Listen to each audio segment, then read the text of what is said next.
Hi folks, Nella here with Sujin and Squid Girl. This is going to be a different video than usual. I'm not going to be on camera because I've just finished 30 minutes of medium intensity DDR after I came home from work, so I'm not video appearance safe. How do I put this? I would not be looking good. I'd be looking like a really hot, sweaty mess. But I have to shoot this video because I got this in the mail yesterday and forgot to open it. Da-da-da! There you go. That's the side that doesn't have my name on it and address on it. I got something in the mail and I know exactly what it is. It is, of course, related to dolls, as most things that I get are. So I'm going to start opening that. So inside of the bag, or mailer, we've got a box, which seems very smart because this is a book, which is really smart. Now this book is something I've wanted since I actually joined the hobby. It is, well, you'll see probably from the title, but definitely once I get it out of here, what it is. It's a book about BJDs, or ABJDs as they were called at the time, Asian ball jointed dolls. It's all in English though. Whatever could it be? Okay, I'm reshooting this bit because it got too long, because I was, flipping through the book for the first time, and it was getting way too long. But that's there's a hint there. So here are your hints so far for what book I got. So it's in English. It is from the early days of the hobby, when I was but a young one. So 2006, 2007, prior to 2000. So I'll say like anything prior to 2007. It's got patterns in it. It's got interviews that I can actually read because it's in English. And your final hint is it has something to do with Den of Angels. Do you know what it is? Dun da da! Whew. That did not fall off the way I thought it was going to. There you go. It's one side. And then for the actual front cover. Dun da da! That's right. I got the BJD Orbyrarium. Wow, that is a fun name to say with my problem pronouncing R's. So I got this used, secondhand. There's some damage, but I knew going into it what this guy was like. But I had to have this. I've wanted to have this since I got into the hobby and I found out that it had been made. And then when there was Oat Doll and I was able to pick up Oat Doll in the independent bookstore, I asked if they could get this, but they weren't able to get their hands on it. And of course I never ordered it from the order catalog in Oat Doll because I didn't have the money. But now I do. So, this is a really early book. This came out in 2006. So how's this connected to DOA? This bit. It's a group effort. Basically a whole bunch of people who were really prominent and active on DOA helped with doing the interviews, and the owner of DOA, who hasn't been active in the hobby for, I think, 10 years now, though I believe she still owns the hosting platform. I could be wrong about that. Anyway, her name was Amy Steinberger, and this is actually her artwork. I found her on Redbubble recently, but she only had like one thing I was interested in, and there was no BJD related stuff, so I was kind of like really sad and disappointed, because I always loved how she illustrated BJDs.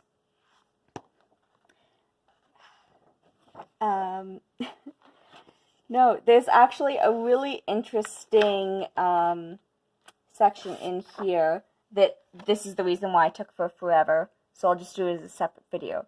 The BJD Get guide A to Z, which it does say is like a short guide.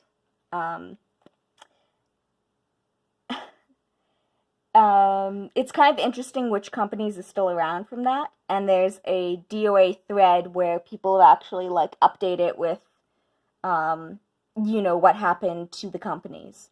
And one of them is still around. They just renamed, well, some of them are still around just under different names. Some of them, the sculptors split with the company and took the sculpts with them, which is a whole story that I just realized might make a really interesting video. I know, would folks be interested in learning the story of Bimong, and Narindoll, and the court case in Korea that Bimong had to fight to be able to keep his sculpts his?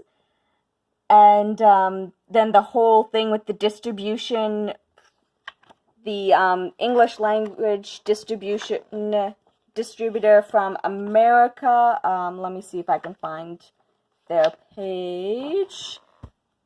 DollFair. That whole situation. I mean, it was huge when it happened. But, you know, that's... my gosh, over 8 years ago? Actually, wait, approximately 10 years ago, I just realized. Oh my gosh, I've been in the hobby so long. Yeah, so that's actually why it took me forever that I spent so much time flipping through this thing, is because I was like, oh yeah, they like just closed up, or I'd be like, oh yeah, they closed up like literally a year after this book came out.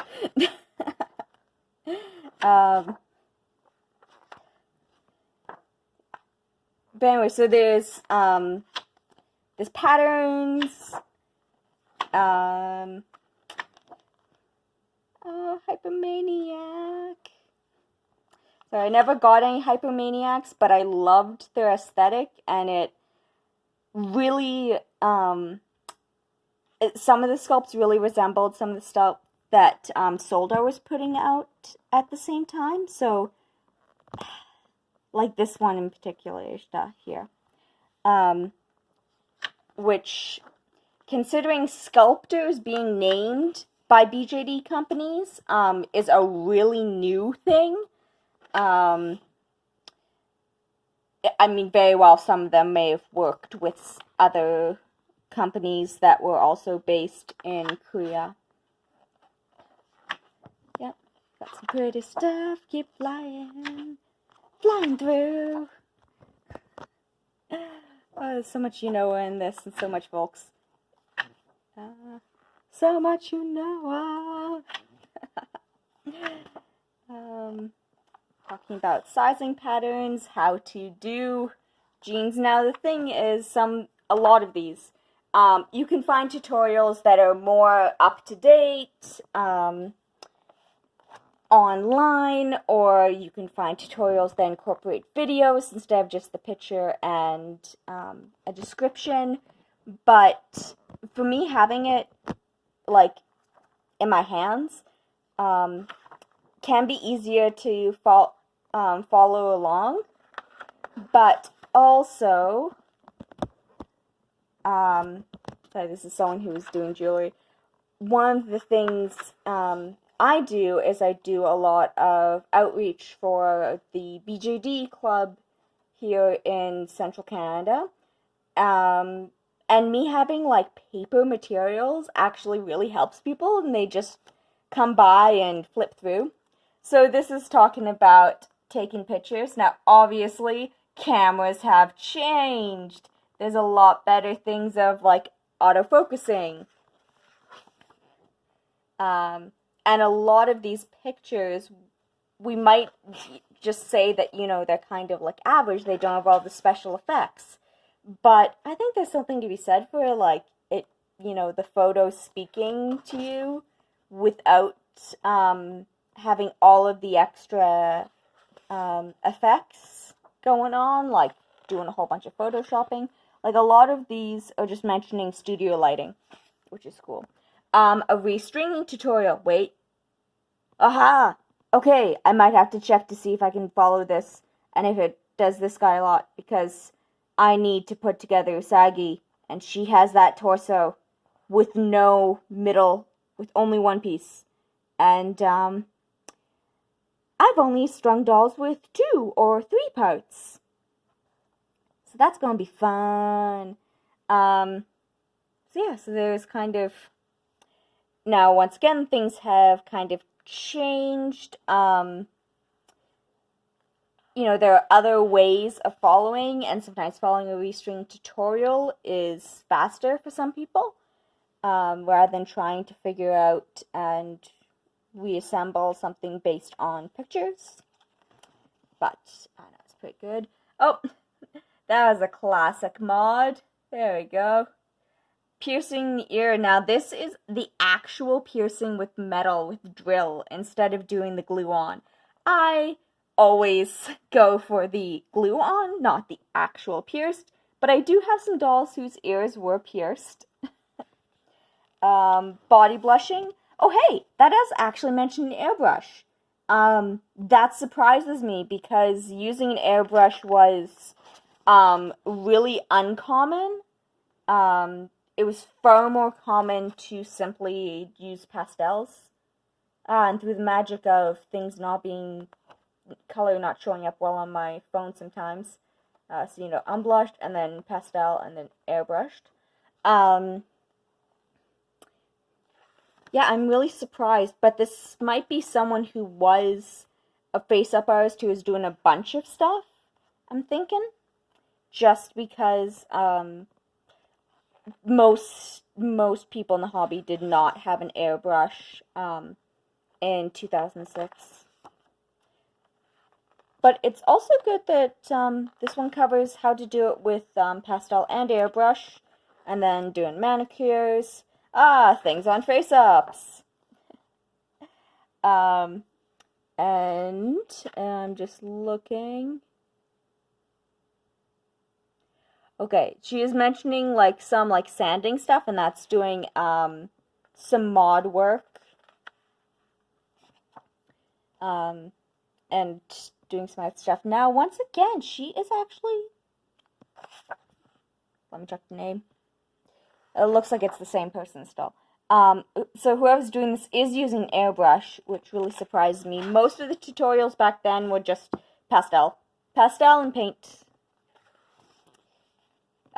Here's another person doing pastel. Nope, mentioning airbrushes. Then we've got tattoos. Awesome. Okay, I'm going to cut this short because I have to go. Bye-bye. Well, I was actually completely expecting this to happen.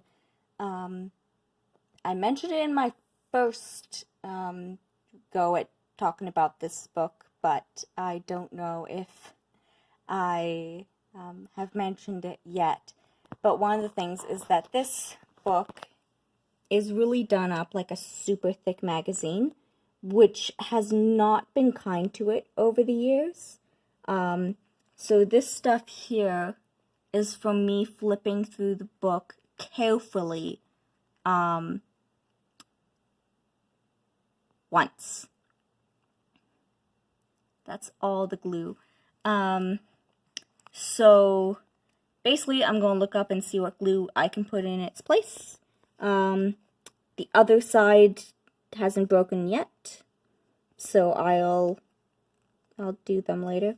Sorry, there's just this fun bit of, like, we've got one person who put just what their username is, and everyone else put their, in real life names, so it sticks out so much.